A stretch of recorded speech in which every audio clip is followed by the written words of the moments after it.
Good afternoon. I'm really honoured to be speaking to the former British ambassador to Bahrain and to Syria, Peter Ford, really one of a scattering of genuine Arabists and analysts of the region. I'm really happy to have you on to talk to today.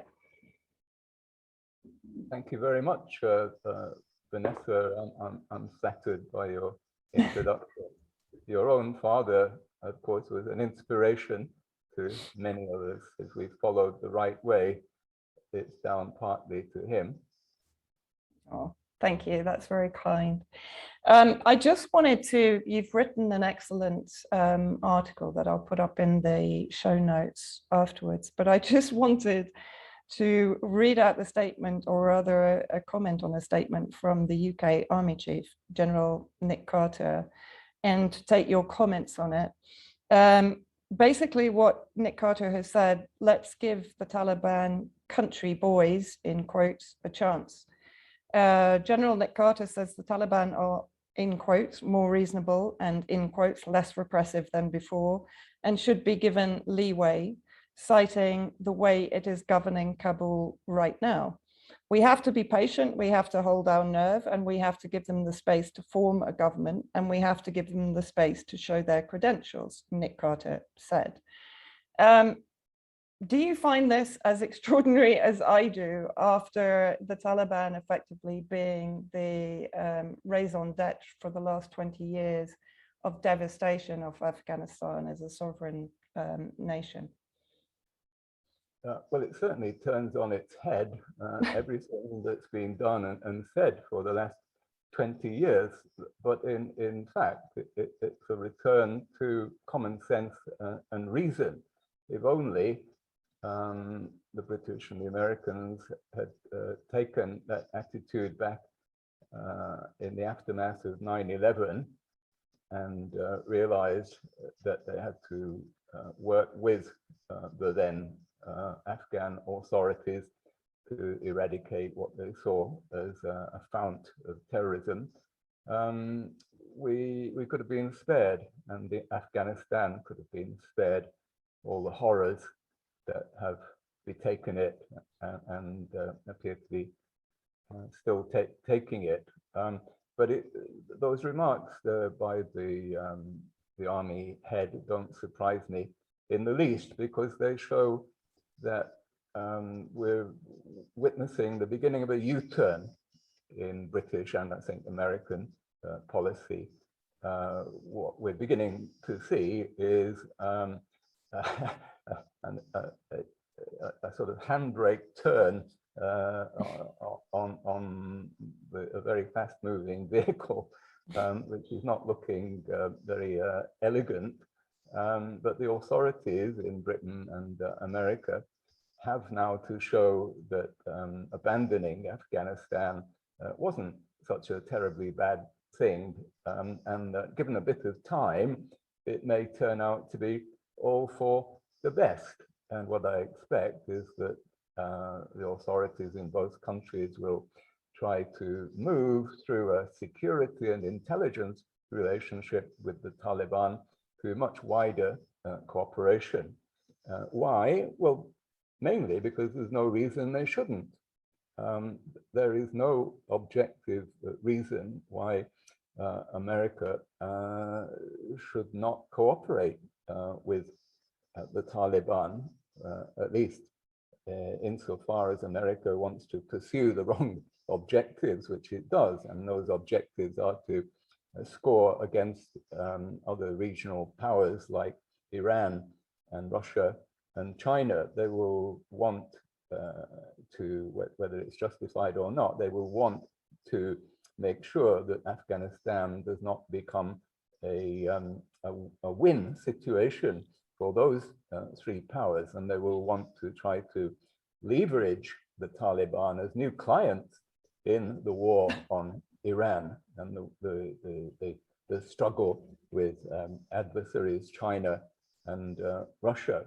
So I'm only surprised by the speed with which the British Army is performing this handbrake turn.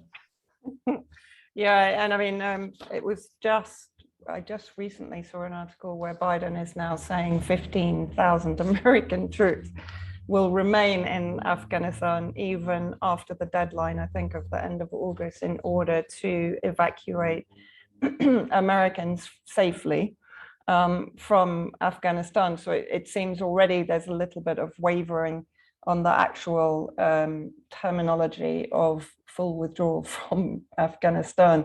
But as you rightly say, I mean, we know that there were meetings in Qatar between the US and the Taliban between 2018 and 2020. And so therefore, this collaboration between the US and the Taliban, which of course would have been a complete no-no 2 or 3 years ago, is now suddenly coming to fruition. Of course, that is clearly related to, as you quite rightly point out, providing almost a buffer zone against China, Iran, and Russian expansion. At least that's what's happening in the American optic.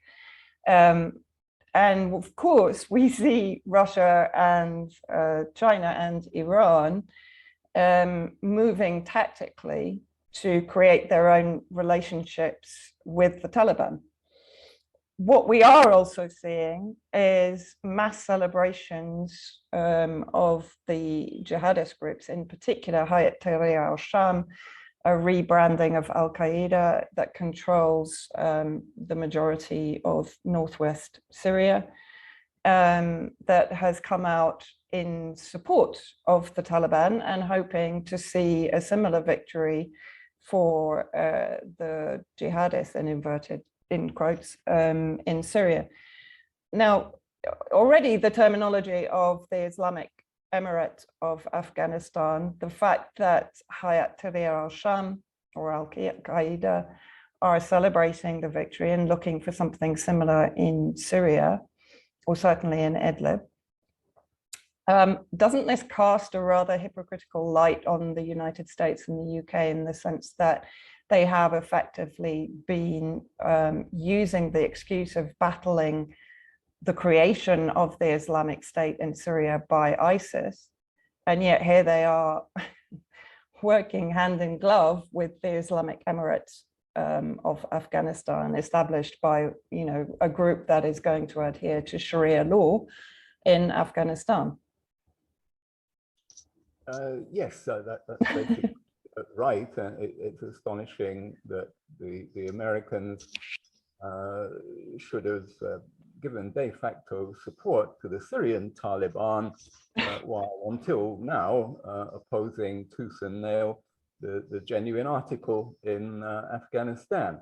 But as we just discussed, they are negotiating that awkward turn, and before long they will be actively collaborating with the Afghan Taliban, just as they are de facto collaborating in the occupation and abuse of Idlib by the Syrian Taliban.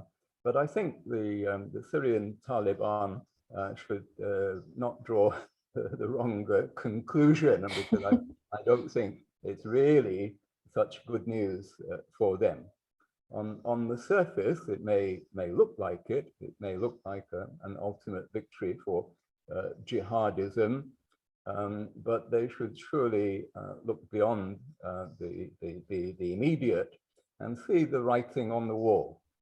And the writing on the wall says this: never trust America.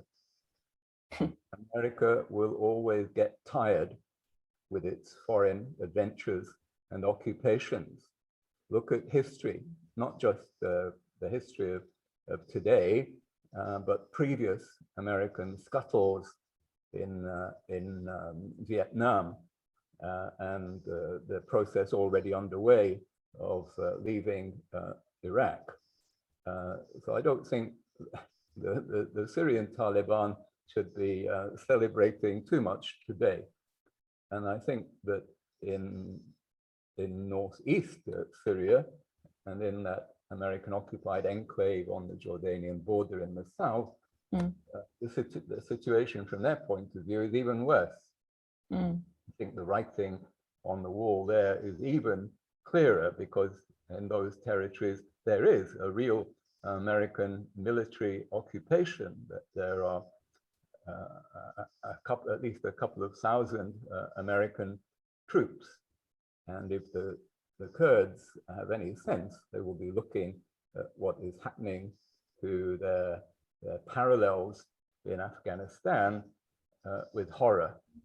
And anybody who is working with the American occupation in Syria should think very, very carefully before they continue with it. Yeah, I mean, that's a very interesting point. Regarding the moves by Russia and China, as we've seen, you know, China, I believe, has recognized the Taliban government already.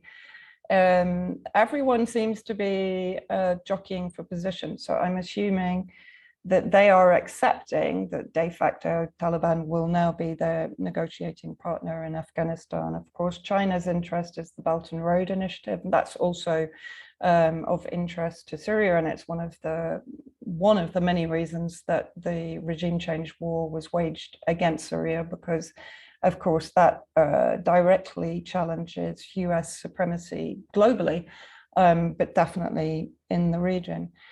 Russia has obviously before 1990, and when you look at some analyst reports on the Russian influence or the Soviet Union influence in Afghanistan, it always appeared to have had a relatively constructive and friendly relationship with Afghanistan.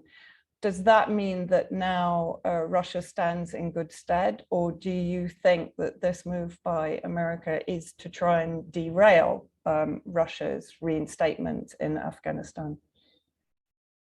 Well, I think the crucial thing here is the Taliban desire, as I see it, to get back into the good books of Washington, because that's where the money is.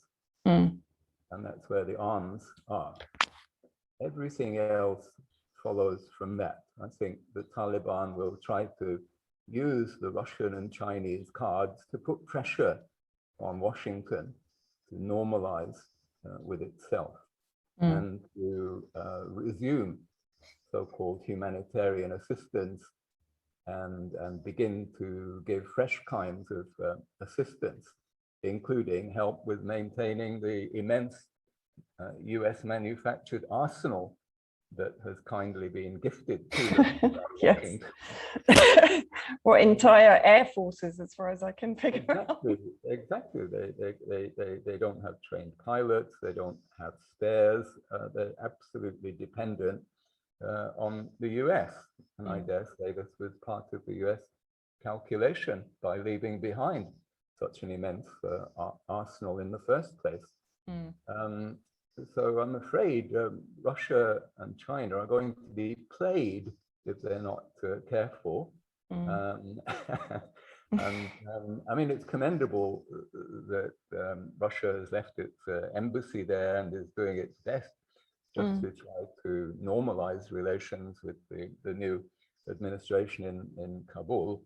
But I do fear that the writing on the wall is there again, that the Taliban, for historical reasons, don't like the Russians.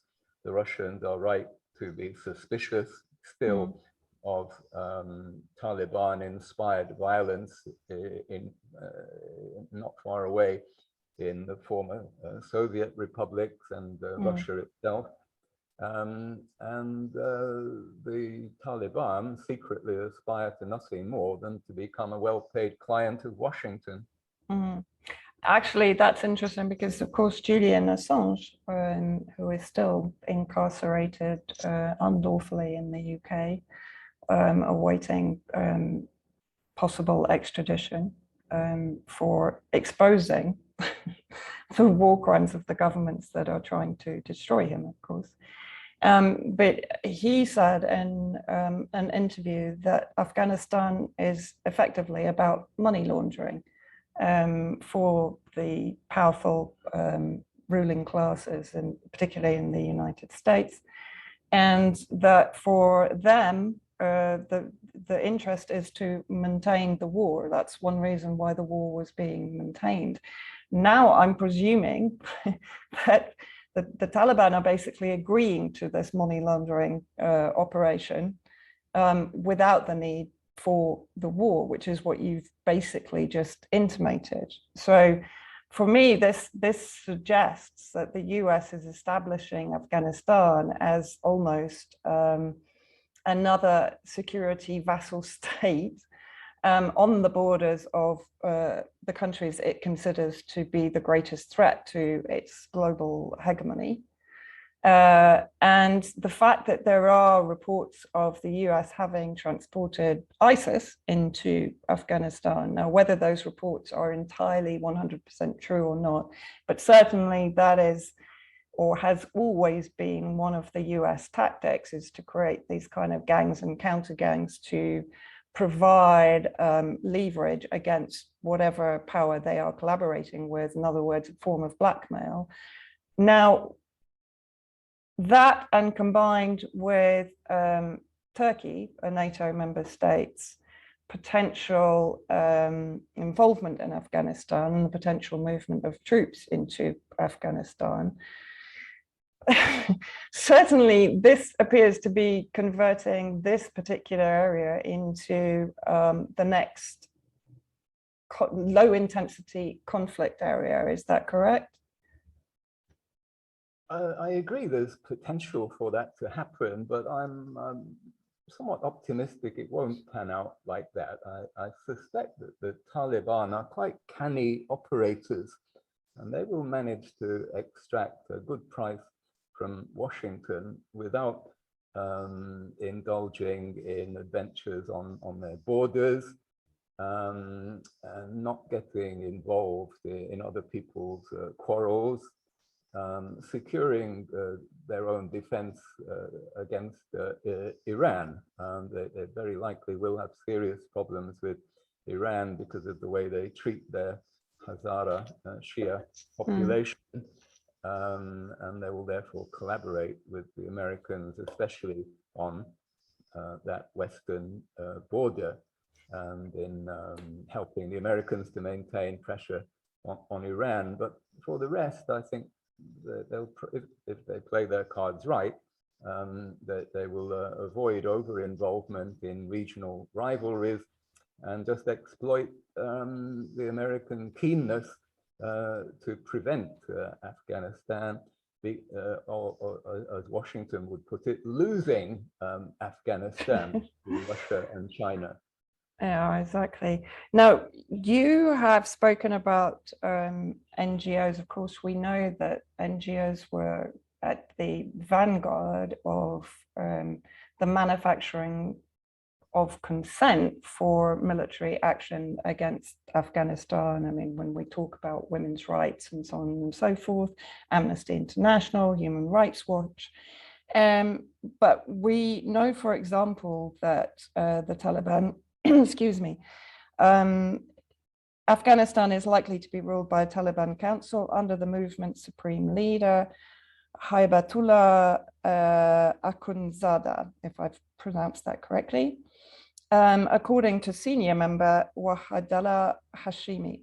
Now, Hashimi basically said there will be no democratic system at all because it does not have any base in our country. We will not discuss what type of political system should we apply in Afghanistan because it is clear. It is Sharia law, and that is it. Now, what happens to that entire NGO complex that argued for 20 plus years that they were defending women's rights? To what extent are they going to get re-involved, or are they going to be told to back off? The latter. I think they will be basically told to put a sock in it. That security interests of the United States trump human rights. And actually, as you were speaking about Sharia law and all that, I was thinking, but this is the situation in Saudi Arabia. This is the situation in Qatar. This is the situation already in United Arab Emirates. So it will not be such a stretch for the United States to come to an accommodation with the system which is shaping up in Afghanistan. And of course, it's the situation which applies in Idlib, which America is living with perfectly comfortably. Of course, there will be cosmetic protests and representations will be made, but that's what diplomats are for, to pretend to apply pressure. But the reality will be the military security reality. Yeah, of course, that does actually mean that the Afghan people are likely to be plunged into a regime of detainment, imprisonment, sectarian violence, one assumes. I mean, if we are, certainly women's rights are not going to be the top of the Taliban's list, let's face it. I mean, they never have been in Sharia law, as you've mentioned, which is practiced in the Gulf states, and Qatar has been instrumental, of course, in the negotiations between the Taliban and the United States. And Sharia law has been used to carry out the most heinous atrocities against Syrian people that have not complied with the extremist Islamic ideology in any of the areas where they have occupied and held the Syrian civilians prisoner and hostage. So certainly from the perspective of the Afghan people, I think there must be a degree of fear of what the Taliban regime is going to bring to the country, although right now, of course, they are making all the right sounds about women's rights and you know, and that they're going to protect minorities and so on and so forth. But I have the impression that that's really just playing to the gallery. And of course, the Taliban are not monolithic. There are wings of extremists and moderates, and in no time at all you'll hear voices in Washington raised saying, "Oh, we have to encourage and favor the moderates." Where have we heard that before? I'm sure, I imagine that there is already a public relations firm in Washington paid by the CIA, which is already working on polishing up their image. Oh, I'm sure any minute we'll see the Taliban white helmets arriving in Kabul. Not even necessary. Refugees, though, are going to be a problem. I mean, we're already seeing an influx into Turkey. And of course, there has been recent unrest in Turkey after the killing of the killing of one Turkish civilian and the injuring of another by Syrian refugees. I was told by a member of the Turkish opposition last week that there are now 5 million, so figures are being downplayed in Western UN reports and media. There are now 5 million Syrian refugees inside Turkey, and there is now an influx of Afghani refugees, not only though into Turkey. Obviously, there are presumably going to be refugees coming into Iran. Is this another of the desired results of this move by the United States? Because I presume this will be putting economic and political pressure on both countries to deal with that situation. Well, I'm not sure if any of this is right. I stick my neck out and I predict that there will be negligible refugee flows out of Afghanistan after the first panic is over, after this wave of poor people in at Kabul airport who made the understandable but tragic mistake of working with the American occupation after they've been dealt with one way or another. But the vast majority of Afghans have nothing to fear from the Taliban. In the areas that they governed before the latest takeover, about 20% of Afghanistan, there was more stability than there was in the government-controlled parts of the country, and the police were better in the Taliban areas, which is been a big factor in the whole thing. There's less corruption, less brutality. There's absolutely no reason why there should be a mass rush for the exits. In fact, with the breaking out of peace, there should be less refugee flow, provided, of course, that the West does not reach now for sanctions. And already voices on the British left are there calling for sanctions.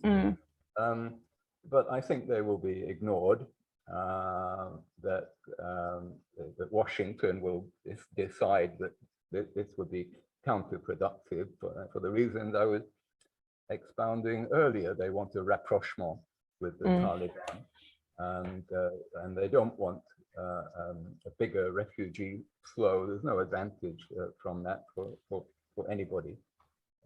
So I might be totally wrong, and no other expert says this, but we shall see very soon. Yeah.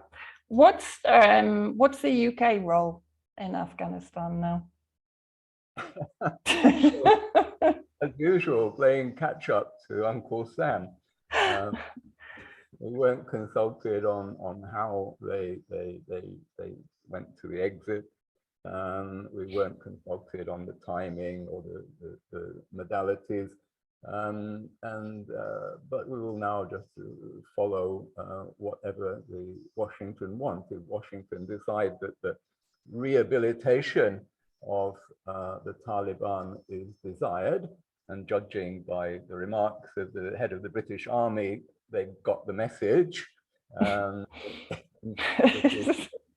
Security and military headquarters, then in fact could even be used as a cat's paw by Washington to improve relations with the Taliban. And we mentioned Syria. What impact do you think this is actually going to have on Syria? In the long term, I think it will be good. I think the writing is now on the wall. If you look at it in historic terms, the writing is on the wall for an eventual American withdrawal from Syria, as they've withdrawn from Afghanistan. The momentum is with withdrawal and stopping foreign adventures. But it's not going to happen in the short term, because let's be realistic, it wouldn't be a good look for Biden to order a swift withdrawal from Syria right now while he's having buckets of excrement poured over his head. Afghan withdrawal, let's be kind to the man and give him some time. But ultimately, I believe that the Americans will see the pointlessness of their already long in the tooth occupation of Syria. But the lesson surely is that whether it takes 1 year, 2 years, 5 years, 10 years, or 20 years, the Americans will up sticks eventually. And in particular, those who work with the American occupiers must be looking very carefully at their options. So we may see changes among the Kurds, not amongst the leadership, which of course is on the US payroll, and it would take more than short-term fear to make them budge, but perhaps the Kurdish people and some of the internal Kurdish parties will read this writing on the wall. And then there's another thing, that before long, if I'm right, the withdrawal from Afghanistan will be seen to have actually been not such a bad thing. Within 6 months, I would predict that we'll be seeing editorials in the New York Times with headlines like 6 months on and dire predictions have not been brought about. And as we move into the midterms, the campaign for the midterms in November 2022, I would expect to hear more about this, that Afghanistan has not been the unmitigated disaster that the cretins in Washington and in London portrayed as at the moment, but really rather a smart move with the Taliban proving less demonic than we expected and actually being ready to work with us. Finally, Israel. we've sort of not mentioned them and they just popped into my head.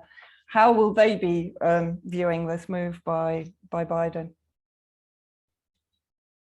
Well, first of all, let us note that the Taliban have never made much of Palestine issue, never made it a plank of their propaganda, never lifted a finger against Israel, are not likely to lift a finger against Israel, and indeed could very well follow the example of their mentors in the Gulf, the Qataris and the Saudis, the Emiratis, by leaping into bed with Israel for a price. This may take a little more than 6 months. But that's the first thing to bear in mind. Sudan, after all, got itself off the US terror list by agreeing to have relations with Israel.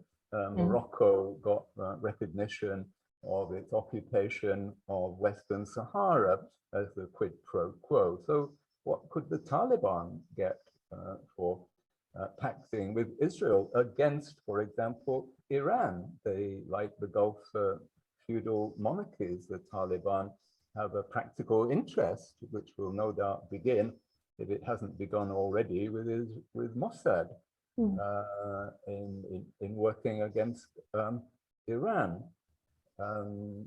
So I don't see anything. I wish I did. I don't see anything real in the new situation. I don't think it makes much difference for Israel itself. But the fact that the Taliban are not enemies of Israel works in favor of my hypothesis that in no time they will be besties with Washington. Peter, thank you as always for bringing a rather sort of acerbic sense of humor to the geopolitical roadmap, which is looking increasingly sort of complex and interesting anyway going forward. But thank you. You always sort of dissect and lay it all out on the table very clearly, and really appreciate your time. You're welcome, Vanessa. One doesn't know whether to laugh or cry. So well, I mean, I think, you know, sadly, it's the people in these nations that end up as sort of pawns in a much larger game, as we're seeing in Syria with the hideous effects of sanctions on probably now 90% of the population below poverty levels, and healthcare decimated. Yeah, I'm sure the economy will loom largest now. Internal order, of course, but probably got that sewn up. But the Taliban will now have to worry about the economy. Yes, yeah. Thank you so much, Peter. Wonderful to speak to you, and hope we can do it again very soon. Yeah, take care. Take care of yourself. Yeah, bye then. Bye.